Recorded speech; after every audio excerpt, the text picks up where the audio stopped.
Good morning, students. Welcome back to physics class. We have already finished 2 chapters. Some good children have done their work honestly. Some of you are not doing it. It is warning, warning, warning. Make sure you do it, else I have different ways and tougher ways to make the things happen. Don't force me to take those steps which neither you like nor I like. Anyway, not always angry Arun sir. Today's class we will start with a sweet note, little lighter note. You know, 3 apples change the face of world. What are these 3 apples? Come on, write in the chat box. I'll give you 30 seconds.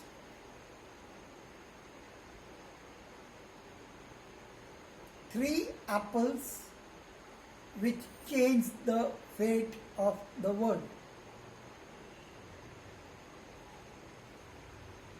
Come on.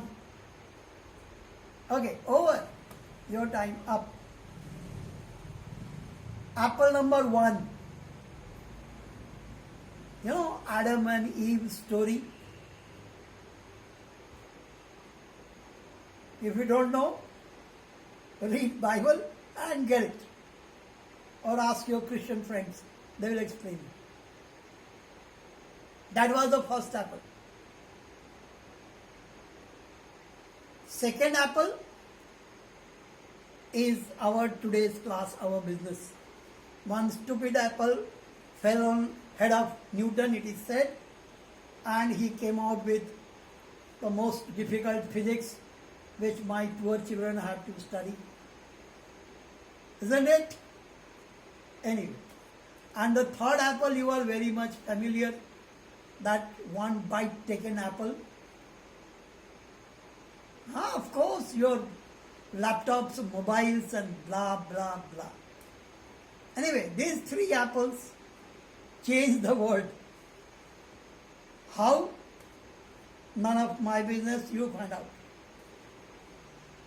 My business is today the second apple. The apple which fell on Newton's head.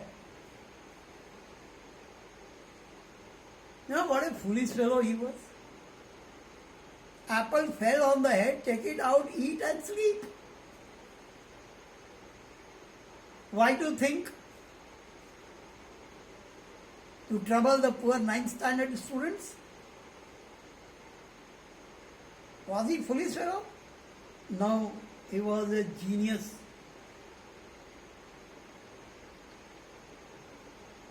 Apple falls, one idiot picks it up and eats and happy sleeps.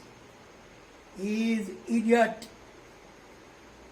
But apple falls, instead of eating that apple, one genius starts thinking, why did the apple fall? If you throw anything up, it comes down. Why the hell it comes down? And if everything comes down, why not moon is falling? Why not this star is falling? Big question. So today's class, there you are. We will study about gravitation and just simple introduction to gravitation and gravity. Far more about it you will study when you go to higher class, go to 12th class, go to college and all that. Come back. Newton one fine morning stood up and got this idea? No. You know, so many times I tell that science, you cannot just one day come with new idea or new formula or new discovery and new thing. Now, new invention. You have to involve yourself and go on trying, finding, reading, studying, analyzing data and all that. Newton studied the work done by Galileo, work done by Kepler. That all those you will study later. Chalo, that is big thing. But he came out with the cause, with the explanation that causes apple to fall. On the basis of his studies and all that, he came to know about a very beautiful force, and that force is called gravitation. Repeat, that force is called gravitation. What is it? Just a glimpse of it. Just see on my presentation.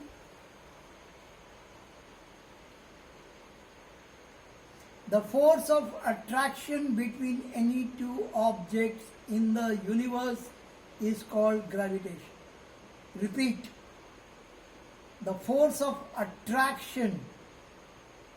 The force of attraction between any two objects in the universe is called gravitation. You know, I emphasize the word attraction. Keep it in the mind, it will help you. Next point. The gravitational force is always attractive. So it is always the force of attraction. Next one. Gravitational force follows inverse square law. Well, that is big thing you will study in your 12th class or college. There are so many laws which follow inverse square. Other such laws are laws of attraction and repulsion in magnets, in charged bodies and all that. Blah, blah, blah. That is none of your business. Next one.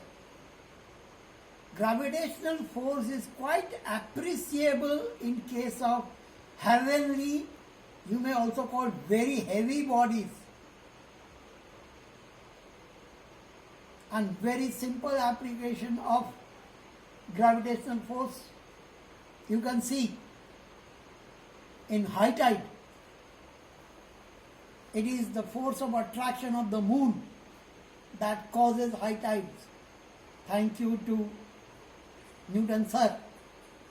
He explained this. Last, it is negligible for small bodies. Well, come back. So, what we study? That it is an attractive force. Why there is no repulsion in gravitational force? Question. Find out. Ask your Google guru and anyone giving me the answer in my chat box. And if the correct answer is there, I will give you a big thumbs up and will write you excellent. You are a genius. Why there is only force of attraction? Why not repulsion? When you study magnetism, it is force of attraction and repulsion. When you study electrostatics, it is force of attraction or repulsion. But in the same category of inverse square laws, the gravitation is only attraction. Then, if it is a force in the universe and every two objects attract each other, so am I attracting the table, the sofa, this elephant? Or is my elephant attracting me? As per this law, it should happen. Does it happen? Think. Is there any force of attraction between me and this elephant? Write the answer. Okay? Those who wrote no, they are wrong. Those who wrote yes, correct. There is. But that force is so negligible that you cannot experience. So it is negligible, we forget it. But it is. Theoretically, yes. Between me and my sofa, my table, my computer, my book, anything. There is a force of attraction. Because I have mass, this elephant has mass, this sofa has mass, everything has mass. So whenever there are two masses, the force of attraction will come into play. And the great genius studied this and gave a law. That is your concern, your business. What is that law? Look at my presentation. This is Newton's law of gravitation, or we call it universal law of gravitation. The law states that the force of attraction, repeat, the force of attraction between two objects is directly proportional to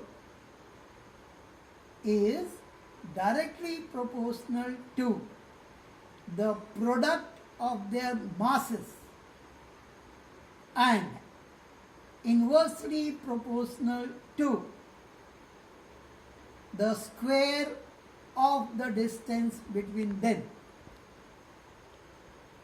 Once again, the force of attraction between two objects is directly proportional to product of their masses and inversely proportional to the square of distance between them. This force acts along the line joining centers of two bodies. Well, that is a big statement. And when I was 9th standard, very difficult to remember. You know, I am poor with my memory. But I will give you a trick how to remember that law later on as we proceed in the class. But what we get out of this statement? It implies, number one, more the product of masses, more is the force of attraction. Okay? Why? Because the force of attraction between two objects is directly proportional to the product of their masses. It means more the product of masses, more is the force of attraction. Second, more is the distance between two bodies, less is the force of attraction. Why? Because the statement says it is directly proportional to product of their masses and inversely proportional to the square of the distance between them. Oh, great. Come back. This is how we read the law. Very difficult to learn. The force of attraction between two bodies is directly proportional to product of their masses and inversely proportional to square of the distance between them. This force acts between the center of two bodies. How to remember that? You know, I promised you a trick. The trick is there.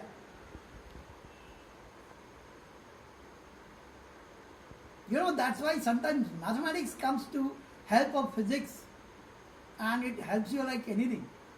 I don't want to remember this big statement, blah, blah, blah. So what I will do? I will translate that statement into mathematical symbols. That's why mathematics is important. Now according to this law, F sleeping 8 is the sign of proportionality. So F proportional to M1 into M2, where M1 and M2 are two masses. Fine, agreed? So I will just write in my notebook F1 proportional to M1 into M2. This means that force of attraction is proportional to product of their masses. Further, F proportional to 1 upon R square. Here R is the distance between M1 and M2. Simple. So I need not write and cram up the whole statement of the law. What I need to do? Come back. I need to know only these two mathematical statements. F proportional to M1 into M2, F proportional to 1 upon R square. Combine those two statements, you will get F proportional to M1 into M2 upon R square. Good, done. You know, in physics,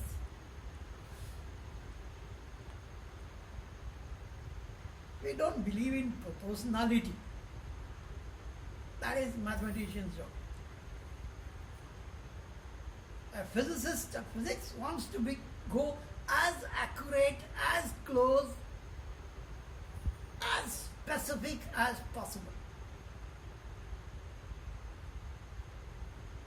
So what you have to do, you have to remove that stupid sleeping 8, the sign of proportionality. And for that, what you have to do? Remember 7th standard mathematics? When A is proportional to B, A is equal to K times B, where K is constant. Remember? So, F is proportional to M1 into M2 upon R square. Will give you more specific, more meaning, more accuracy when you write F is equal to. So Newton selected one constant and wrote F equals G, caps lock G, bada wala, G times M1 M2 upon R square. Look at my presentation. You know this constant G? So what you got from the law? F equals to caps lock G times M1 M2 upon R square. Here G is a constant known as universal gravitational constant. It is a universal constant. Means what? Its value remains throughout the universe same. And what a genius. You know, after 110 or 11 years, the theoretical discovery of value of G, Newton's constant, was experimentally proved by another great scientist, Cavendish. That you will study, go to college, you will study how it is and that. Here, this caps lock G is a constant known as universal gravitational constant. Now, what can be its SI unit? Simple. Put the units of all those quantities on left hand side and right hand side and do some multiplication, division, some mathematics. You will get its unit is Newton meter square per kg square. Your job will be to find out how. Do all this mathematical gymnastic. You will get it. And what is the value of G? The value of G is 6.67 into 10 to the power minus 11. Newton meter square per kg square. Great. Come back. This caps lock G is a big thing to remember, because in physics these two G's are double ones. One is that this big caps lock G, and special is other is small g, what we call it acceleration due to gravity, that we'll study later on. But these two G's are very important questions. Always in all the exams teachers ask, write the difference between caps lock G and small g. What is this caps lock G? It is a universal gravitational constant. It has unit Newton meter square per kg square. What is its value? Its value is 6.67 into 10 to the power minus 11 Newton meter square per kg square. Is it a scalar or vector? Come on, 30 seconds. Write in my chat box. Is it scalar or vector? Think.